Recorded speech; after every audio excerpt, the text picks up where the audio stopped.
Who here has never been disappointed? None of us would say that that's the case in our life. We all experience disappointments from time to time. The question is, how do we maintain our joy despite disappointment? We all face disappointment for many reasons. Since we live among imperfect people, we are disappointed, and we ourselves are imperfect, so we will disappoint ourselves. We may have limitations or frailties, no fault of our own. This disappoints us, and these are truly difficult times. We are getting older, and conditions are getting worse. The possibilities for disappointment are endless. How can we prevent a disappointment from robbing us of our joy? Let's consider an occasion in our Bible reading from 1 Chronicles chapter 17 verses 1 through 4 when King David was disappointed, and see what we can learn. Actually, the way David handled his disappointment is similar to the way Jehovah God handles disappointment. Yes. Did you ever stop and think that we can learn from the way that Jehovah God handles disappointing situations? Think about that Genesis account, how beautiful the Garden of Eden was, everything delightful for the start for the human race. Jehovah God lovingly provided everything wonderful for the first human couple, yet they proved to be unrighteous and rebelled. Then their son, Cain, began to develop a bad attitude. Ignoring Jehovah's warning, Cain murdered his own brother. Can you imagine the disappointment that Jehovah felt? Why did that disappointment not rob God of his joy and happiness? Because he remained focused on his purpose, and he continued working to accomplish that purpose. Jehovah God focused not on the problem or the disappointment, but on the solution. And he stayed busy doing his will. And that's all that Jehovah asks from us. Face challenges, face limitations, yes, even face disappointment, but stay busy doing his will. So let's talk about King David. There was something King David really, really wanted to do. And if you're looking at 1 Chronicles 17, 1 through 4, you'll notice that as our workbook says, David longed to build a beautiful temple to Jehovah. And basically what happened is David told Nathan his goal. He said, Nathan, guess what? I mean, it's going to be fantastic. I'm going to build this magnificent tribute, a wonderful house to Jehovah. Jehovah needs a house. I will do this. Sometimes you wonder if Jehovah listens to our conversations, because in verse 3, that very night, Jehovah came to Nathan, and Jehovah told Nathan the prophet to tell David, you are not the one who will build the house for me. Yeah, that was a disappointment. But David said, okay. He learned, what do we learn from this reaction that David had? You know, he didn't complain or throw his hands up and say, well, fine then. If you don't want me to do that, then I won't do anything. No. He remained focused on doing God's will, developing his relationship with Jehovah, and staying busy working.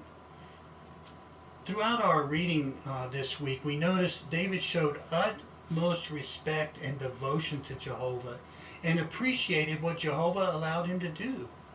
If we read chapter 18, look at all the accomplishments. He never gave up. Jehovah blessed his work. He maintained his joy. Now let's talk about our disappointments. So far we have discussed, learning from the example of David and of Jehovah, that we want to focus on doing God's will and stay busy, which will contribute to our maintaining joy despite our disappointment. So at this time we can take a look at the picture in our workbook. And on the left you'll see the brother who appears to be facing a disappointing circumstance. Maybe he is a former pioneer who wonders, what am I able to do now? Maybe he was a volunteer looking forward to an assignment in a certain department for the LDC, maybe assisting with theocratic projects, and now his health and his age has created limitations on him. So many of us can probably, of course, relate to this situation that we see. But look at the joy on his face in the picture on the right. Joy in being able to offer some good news about Jehovah's kingdom and doing the cart witnessing. And all of us would have the same type of joy, wouldn't we? The key to his joy, he is staying busy. He may be disappointed. There's certain assignments he would not be able to accept. The brothers are not going to call him when we get ready to pour some concrete or build that retaining wall on our Kingdom Hall parking lot project. But I promise you that he is maintaining his joy despite his disappointment.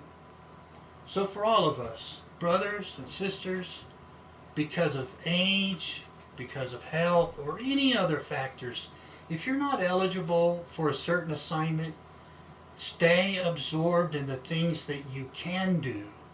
Do not let what you cannot do prevent you from doing what you can do.